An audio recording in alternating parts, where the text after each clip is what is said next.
4장 32절부터 35절입니다. 찾으신 줄 알고 저 한 절 여러분 한 절 교독하시도록 하겠습니다. 내가 있기 전 하나님이 사람을 세상에 창조하신 날부터 지금까지 지나간 날을 상고하여 보라. 하늘 이 끝에서부터 저 끝까지 이런 큰 일이 있었느냐? 이런 일을 들은 적이 있었느냐?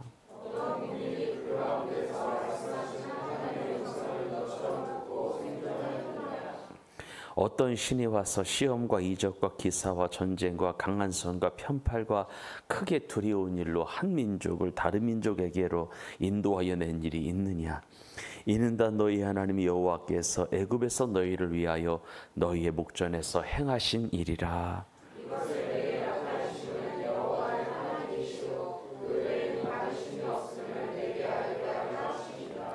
아멘. 읽어볼까요? 시작. 구원받은 주의 백성에게 있어 하나님은 어떤 분인가. 아마 여기까지는 다 못할 것 같은데 주어지는 시간이 허락하는 대로 말씀을 잠깐 나누겠습니다. 지난주에 내가 하나님 말씀을 전할 때에 하나님의 구원에는 순서가 있다, 과정이 있다라고 하는 말씀으로 드림으로 설교를 마쳤던 것 같은데, 오늘은 그 이야기로 하나님 말씀을 좀 시작해 보도록 하겠습니다. 여러분, 하나님께서 우리 교회 성도들에게 허락해 주신 구원은요, 하나님의 철두철미한 계획 속에서 진행된 것으로 다음과 같은 순서로 우리가 구원을 받게 되었습니다. 그 중에 첫째가 뭐냐면 하나님의 택함이었어요. 택함. 에베소서 1장의 말씀처럼 하나님께서는 여러분과 저를 창세전에 택하셨음을 믿으시기를 바랍니다. 택하신 거예요. 두 번째는 어린 양의 피, 예수 그리스도의 피가 뿌려졌어요. 지금으로부터 2000년 전에, 그리고 이스라엘 시절에는 어린 양의 보혈의 피가 뿌려진 거예요. 근데 그게 다가 아니라 세 번째가 있었죠. 구름 기둥과 불 기둥 인도를 받아야 돼. 이것을 신약으로 말하면 성령으로 인도를 받는다는 거예요. 그래서 우리 고린도전서 말씀에 성령으로 아니하고는 예수를 주라, 예수를 그리스도라, 예수를 하나님의 아들이라 고백할 수 없다라고 한 말이 이 이야기인 거예요. 성령 인도, 구름 기둥과 불 기둥 인도를 받아야 되는 거예요. 그런 가운데 성령이 우리들의 마음을 강하게 감동하사, 강하게 주장하사 은혜를 쏟아 부어주셔서 여호와가 나의 하나님임을 고백할 때, 예수님이 나의 주님임을 고백할 때, 예수님이 나의 그리스도, 예수님이 살아계신 하나님의 아들이라고 고백할 때 우리가 무엇을 받는 거예요? 구원을 받는 거예요. 그런데 이 일이 하나의 스토리로 쭉 보여지고 현실로 나타났던 사건이 따라하겠습니다. 출애굽 사건. 출애굽 사건이에요. 출애굽 사건.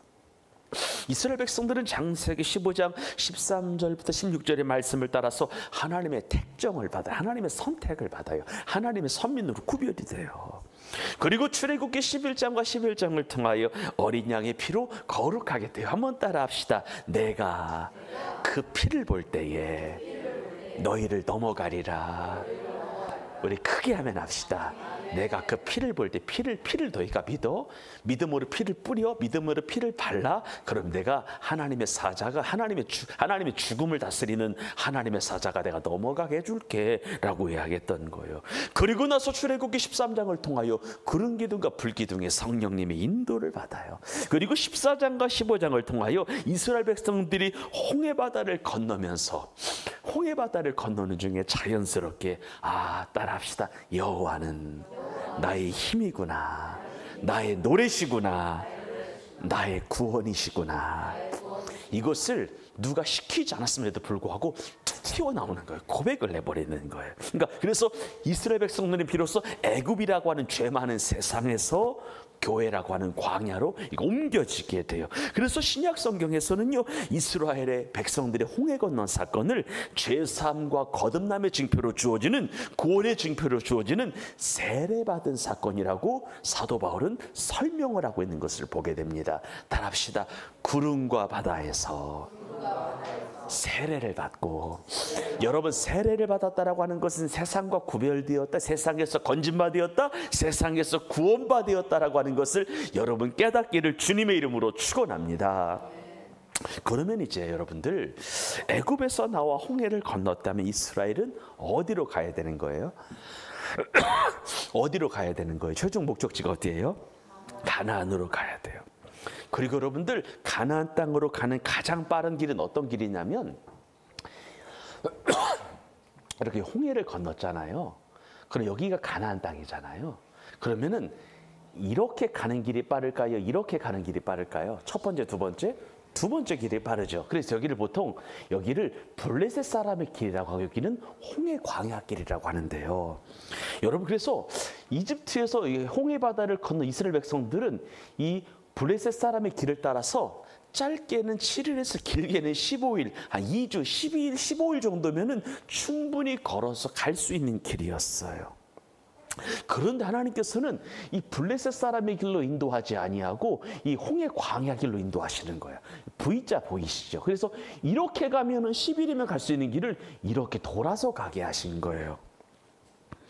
V자 형태로 시내산까지 내려가서 다시 이렇게 쭉 올라가게 하는 방식을 하나님이 선택을 하신 거예요. 블레셋 사람이 길로 가면 짧게는 10일이면 간다고 했잖아요.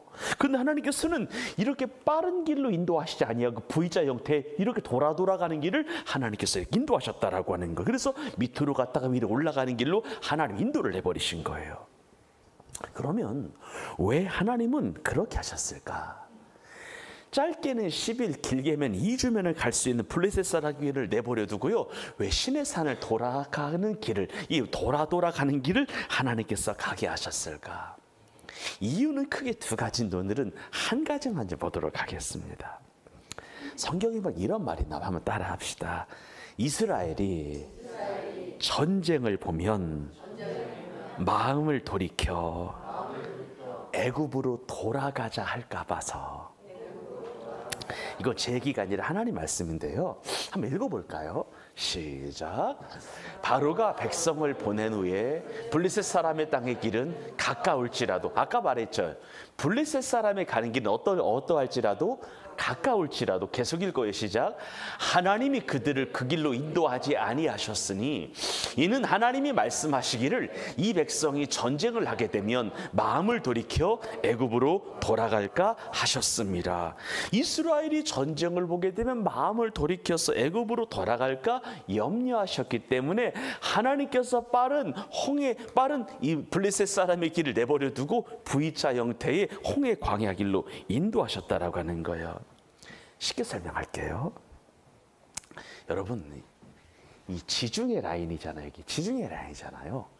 블레셋 사람의 길은 이미 왜 블레셋 사람의 길이라고 하냐면 블레셋 사람들이 뭐 하고 있었기 때문에 살고 있었어요. 여러분, 블레셋 사람들은 지금의 블레셋에서 나온 게 지금의 팔레스타인이거든요. 팔레스타인인데 이들은 전통적으로 아주 포악한 민족이에요. 잔인한 민족, 호전적인 민족이에요. 그래서 후대의 블레셋이라고 하는 나라는 평생을 이스라엘과 원수로 지냈는데 블레셋은 호전적이고 전투적이고 잔악하기가 이를 데 없는 민족이 블레셋이에요. 참고로 우리가 다윗과 싸웠던 장수 골리앗이 어떤 나라의 장수예요? 블레셋의 장수예요. 기골이 장대도 키가 이미 50이나 됐던 그 골리앗이 블레셋의 장수였다라고 하는 거예요. 그만큼 호전적인, 그만큼 잔악한, 그만큼 악한 민족이 블레셋이었다라고 하는 거예요. 그런데 하나님은 이스라엘의 연약함을 알고 있었다는 거예요. 이스라엘이 겁이 많다는 것을 알고 계셨어요. 조금이라도 강한 상대가 나타나면은 하나님의 함께 하심을 의심하는, 뒤로 물러서는 유약함을, 모자람을, 이렇게 심성이 강하지 못하다라고 하는 것을 하나님이 알고 있었어요. 평상시에는 믿음으로 살아가다가도 조그만 어려움에 닥치게 되면, 강한 민족이 닥치게 되면, 강한 상대가 나타나게 되면 지금까지 역사하신 하나님을 까마득히 잊고 자기 생각과 자기 방법대로 머리를 굴리고 염려, 근심, 걱정하면서 산다라고 하는 것을, 하나님이 함께 하심을 의심하고 뒤로 물러서는 유약한 민족이라고 하는 것을 하나님은 알고 계셨다라고 하는 거예요. 그래서 여러분들, 하나님께서는 이스라엘을 가나안 땅으로 빨리 데려가려고 하다가도요, 빨리 데려가고 싶지만 그럼에도 불구하고 이렇게 돌아가게 하신 이유가 뭐냐면은요, 만약에 가장 빠른 길로 걸어갔을 때 블레셋 사람들과 만나서 전쟁이라도 하는 날에 이스라엘 백성들이 다시 애굽으로 돌아가자 할까 싶어서 하나님께서 그 길을 피하게 하신 줄을 여러분 기억하시기를 바랍니다. 그리고 실제로 이런 비슷한 일이 역사상에 있었는데요. 여러분, 이스라엘 백성들이 애굽에서 나왔잖아요. 나와서 그리고 나서 이제 홍해를 건너야 되는 상황에 몰렸잖아요. 근데 어떤 상황이 벌어지게 됐냐면 이스라엘 백성들이 애굽에서 나와 이제 홍해 바다 앞에 서 있는데요. 애굽 군사들이 뭐 하는 거예요? 쫓아오는 거예요. 그리고 나서 하나님을 향했던 행동이 뭐예요? 원망과 불평이에요. 여러분 생각해 봐요. 이스라엘 백성들이 애굽에서 나오는 과정이 하나님의 능력 천지였어요. 여러분, 세상에 10가지 재앙을 통하여 하나님의 편팔과 크신 능력으로 한 민족에게서 다른 민족으로 이렇게 나오게 하신 역사가 이 세상 역사에 한 번이라도 있었나요? 없었나요? 없었습니다. 분명히 이스라엘 백성들은 분명히 430년 동안 애굽이라고 하는 나라에서 고생을 했지만 애굽에서 나오는 과정 중에서 하나님의 살아계심을 눈으로 봤잖아요. 하나님의 상천하지에 하늘과 땅에 여호와가 하나님이시구나, 여호와 외에 다른 신이 없구나, 여호와만이 진정한 하나님이구나라고 하는 것을 뼈저리게 경험했음에도 불구하고 홍해 바다가 가로막혀 있고 애국 군사들이 쫓아오니까 또다시 이스라엘 백성들이 누구를 원망하는 거예요? 하나님을 또 원망하는 거예요. 왜 우리를 애굽에서 이곳으로 불러내어 이곳에서 죽게 하느냐고 원망하는 거예요. 차라리 애굽에 있었으면은 고생을 하더라도 죽지 아니하고 밥은 먹고 살지 않았겠느냐라고 하면서 모세를 원망하는 거예요. 근데 여러분들, 하나님의 종 모세를 원망하는 것은 누구를 원망하는 거예요? 하나님을 원망하는 거였어요. 하나님을 원망하는 것은 무슨 말이냐면 이런 거예요. 큰 전쟁이든 작은 전쟁이든 전쟁을 보면 두려워 떠는 민족이 이스라엘이에요. 그리고 하나님은 이스라엘의 연약함을 너무나 잘 알아요. 이들이 작은 전쟁이든 큰 전쟁이든 전쟁만 보면은 뒷걸음질 치고 전쟁만 보면은 무너지고 전쟁만 보게 되면은 하나님의 살아계심을 의심하고 전쟁만 보게 되면은요 항상 뒷걸음치고 물러서는 불안한 의심 많은 족속이라고 하는 것을 하나님이 아셨다라고 하는 거예요. 그래서 이스라엘의 모든 것을 정확하게 꿰뚫어 보시는 하나님께서는요, 비록 이렇게 돌아갈지언정 홍해 광야 길로 인도하신 것을 기억하시기를 바랍니다. 오늘 설교 정말 짧은 것 같은데 우리 교회 성도들은 이런 말씀을 좀 드리고 마치고 싶어요. 우리가 인생을 살다 보면은 저도 그런 경우가 1년에 한두 차례씩은 맞이하는 것 같은데 무언가 인생이 딜레이 되는 상황을 맞이할 때가 있어요. 이스라엘 백성들이 블레셋 사람의 길로 가면 빠른데 홍해 광야 길로 하나님께서 일부러 돌리셨잖아요. 무슨 말이냐? 인생을 살다 보게 되면 인생이 돌아가는 경우가 있어요. 약간 돌아가는 것 같은 상황이 있어요. 약간 모든 인생에 내가 생각했던 생각, 계획들이 조금씩 미뤄지는 것 같은 상황을 진짜 마주하게 돼요. 본인이 생각하는 것보다 시간이 미뤄지는 거 있잖아요.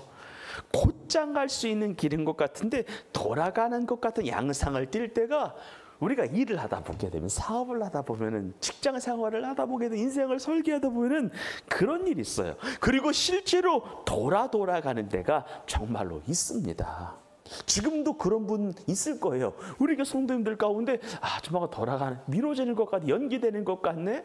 분명히 곧장 갈 수 있는, 분명히 내가 생각했던 내가 방법 같은 거 있잖아요. 근데 이상하게 미뤄지네, 이상하게 틀리네, 이상하게 어긋나네. 그러니까 내가 생각했던 것보다 6개월, 1년, 2년, 3년, 5년 미뤄지는 거예요. 그런데 여러분들, 그때 꼭 기억하시기를 바라요. 어떤 걸 기억해야 되냐면 그 길은, 따라합시다, 돌아가는 것이 아니다. 아멘 합시다. 그 길은 절대 돌아가는 길이 아니고요. 나보다 나를 더 잘하시는 하나님께서 나를 위하여 나의 처지와 나의 환경을 보고서 나를 위한 최선의 선택지를 하나님이 주신 것을 믿으시면 아멘 합시다. 그런 거예요. 진짜 그래요. 여러분, 내가 돈이 필요하잖아요. 돈이 필요한 대로 구하는 대로 돈이 단번에 바로바로 오면 얼마나 좋겠어요. 근데 여러분들 생각보다 돈이 바로 오나요? 아니에요.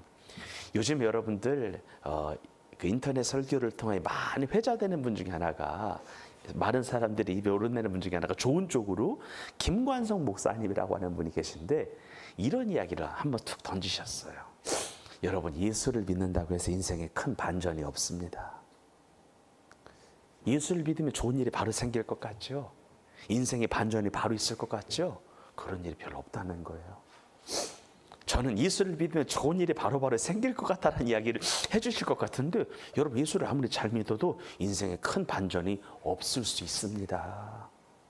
내가 생각했던 계획대로 설계했던 것대로 바로바로 인생이 풀리는 것이 아닙니다. 이런 이야기를 하는 거예요. 근데 여러분, 기억하시기를 바라요. 그것은 돌아가는 것이 아니에요. 정말로 돌아가는 것이 아니에요. 여러분, 하나님 믿으시기를 바랍니다. 정말로 나보다 나를 더 잘하시는 하나님께서 나의 믿음을 보신 거야. 나의 마음을 보시는 거야. 나의 상황을 보시는 거야. 환경을 보시는 거야. 그리고 나서 나를 위한 최선의 선택을 하시는 것임을 깨닫기를 주의 이름으로 축원합니다. 그리고 먼 훗날을 보게 되면 한번 따라합시다. 그 길이 가장 좋은 길이었어. 이렇게 하나님께서 고백하게 하실 겁니다. 옆 사람을 축복합시다. 그 길은 나를 위한 하나님의 최선이었어. 인사합시다. 여러분들, 그 길은 나를 위한 하나님의 최선이었습니다. 나를 위한 최선이었습니다. 대신에 이런 건 있어요. 내가 하나님의 율례와 법도대로 살려고 노력을 하잖아요. 내가 하나님의 법 안에 거하려고 노력을 하잖아요. 내가 하나님을 사랑하려고 노력을 하잖아요. 그래도 내가 성실과 정직과 인내로 살아가려고 하잖아요. 근데 그렇게 되면 어떤 일이 생기냐?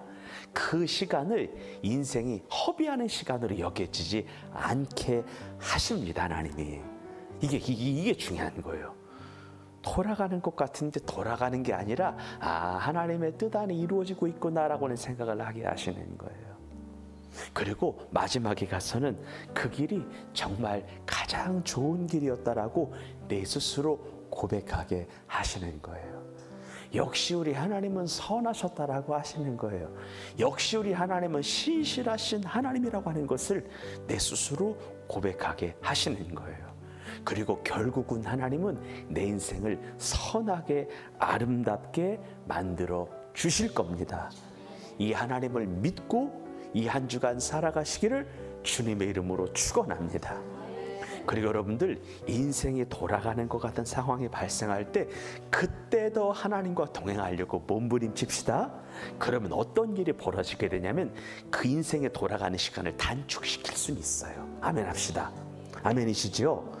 여러분, 전 하나님의 계획을 좀 단축하기를 바라요. 동행하려고 노력을 하잖아요. 그러면 인생이 돌아가는 것 같지만 돌아가는 것이 아니라 그 길이 최선의 길이라고 하는 것을 알게 되고요. 그런 중에 하나님의 돌아가는 시간을 최대한 하나님이 단축시켜 주셔서 고난의 때를 행복의 때로 바꾸어 주실 것입니다.